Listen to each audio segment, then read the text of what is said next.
What's up guys, for today's vlog guys, binamaktas ko ngayon ng guys, ang kabaan ng Calax guys, no.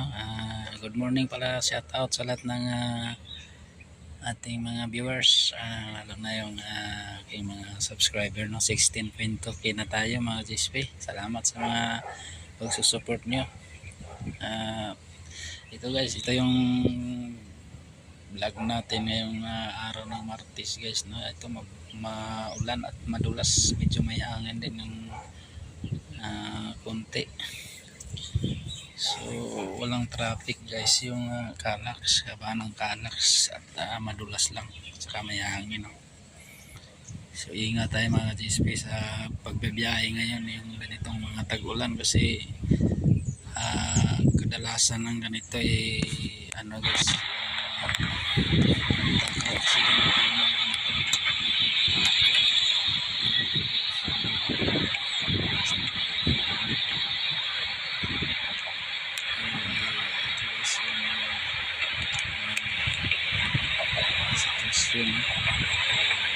minsan malakas yung ulan, terus may kasunod hangin guys.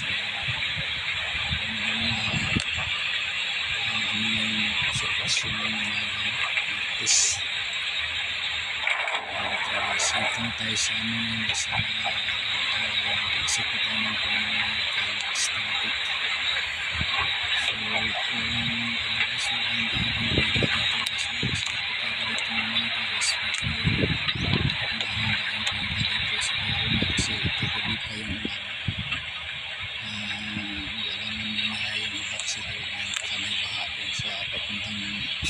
sa parting north ng spring, kasi pag bumagin ulan guys, sigurado may bahay ang parting north.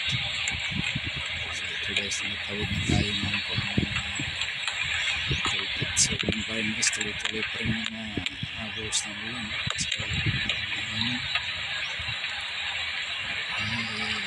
Ito guys, nasa ng ganitong sitwasyon guys, hindi naiwasan ang aksidente talaga, pero ang iwasan natin, ingat lang tayo guys. Ang takbo kong ganito guys, pagka ganitong ulan at saka hangin, 50 lang guys, hindi rin makabot ng 60 na pinagmabilis, kasi kahirap hindi mo alam yung kauli, madulas 50, 53, 54 lang alam ako. Takbo ko ng galispin, yung iba mabilis siguro malayo yung kunting bibilis. Ito guys, ingat po tayo guys sa overpass ito guys ng Calax na overpass ito. Tuloy pa rin yung ulan ng Galispin. Tingnan natin yung guys, yung sitwasyon dyan sa circle ng plant, para na tayo ang gawin yung circle ng triple circle. Tingnan natin kung wala kang pila ng nasa pila, hindi ba puno, kasi minsan loaded talaga yung Galispin circle. So dito na tayo guys. Ay, ito guys, medyo nga talaga, corner pa rin, kasi umaga talaga ito ng habang, pero mas medyo okay ito ngayon, kasi masyadong mga nakarang araw mga GSP, medyo talagang puno dito, kasi may aksidente dyan sa gitna. Ayan ang hindi may iwasan dito sa itong sitwasyon, kasi yung iba nung siksik ayaw magbigay, hindi magbigayan, kaya aksidente abutin, binahan sila. So sa ngayon guys, ito guys, hindi pa naman masyado kasi gumagalaw, kaya ito guys yung gumagalaw lang, usad pagaw na tayo ngayon, kasi dito na tayo sa circle. Ito guys, malapad itong circle ng GSP, pero kasi dito gumagaan natin lahat ng mga factory workers dito lahat, halos dito na lahat guys, pati yung mga truck, yung mga delivery truck dito na halos lahat. Kaya talagang napupuno ito mga GSP. Ayan, wala na. Parang na talaga. Parang hindi, umasod pa naman konti. Pero hihinto na talaga. Mabigyan, mapagbigyan yung pa-cross dyan guys. Ayan ang pa-cross yan. Pa-cross yan yung mga iba dyan. Galing dyan sa bandang kanan.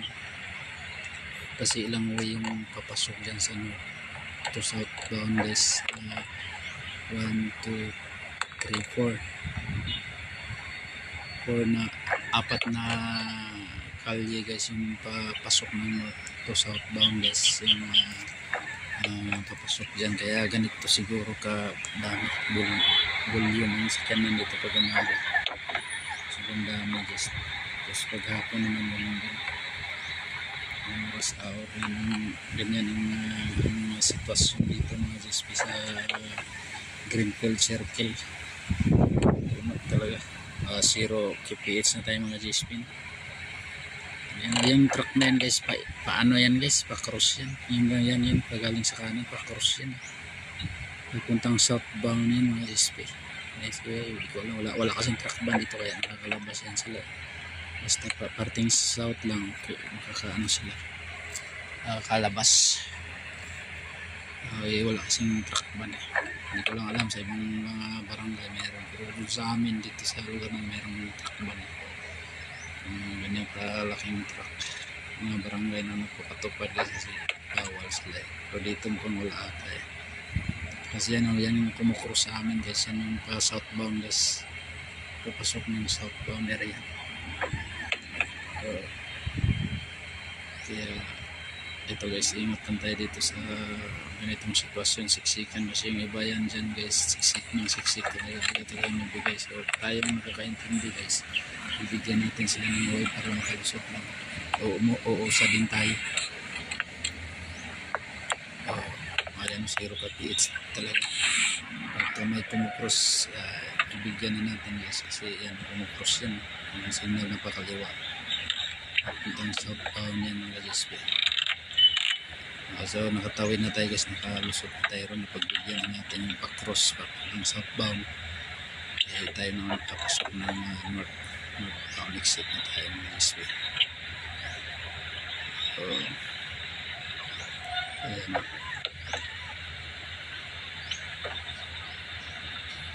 tuloy pa rin ako sa guys, pero hindi natin alam kung bakit tuminto dito banda guys eh. Kasi ang alam ko dito merong dito guys, merong problema itong kalye nito eh. Kita natin yan ngayon pag tayo makarating na dyan sa kung saan humihinto yung mababang kutsi guys, yung mga kutsi. Kasi tayo SUV tayo guys eh, SUV yung dalawa eh. So yan ang problema guys, nakita nyo guys, mayroong baha pala dyan guys sa bandang kanan, kaya dyan humihinto yung mga kutsi mababa. Ayan na malalim yan guys, kaya tingnan mo nila maluwang, iniwasan yung tubig. Tingnan mo nila kung malalim ba o hindi. Kaya isa yan sa mga dahilan guys pagka umuulan dito no, sa parte dito.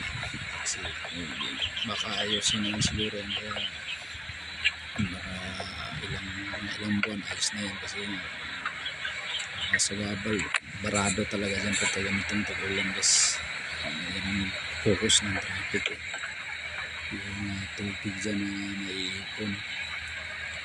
So kaya ang siguro ng paraan na mag-manage dito sa kalsada dito. So yun lang guys, dito tayo sa may patawid tayo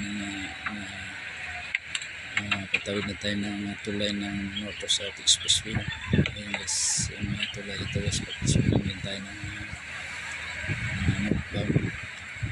So aksidente guys, hindi natin iwasan guys no? So kanina guys, meron tayong madaanan doon guys na aksidente. Ilalagay natin yan dito sa thumbnail ko na itong video nito para makikita rin ninyo na aksidente pa yung nangyayari itong araw na ito. Saka mayroong short video akong nakuha doon guys na aksidente na yan.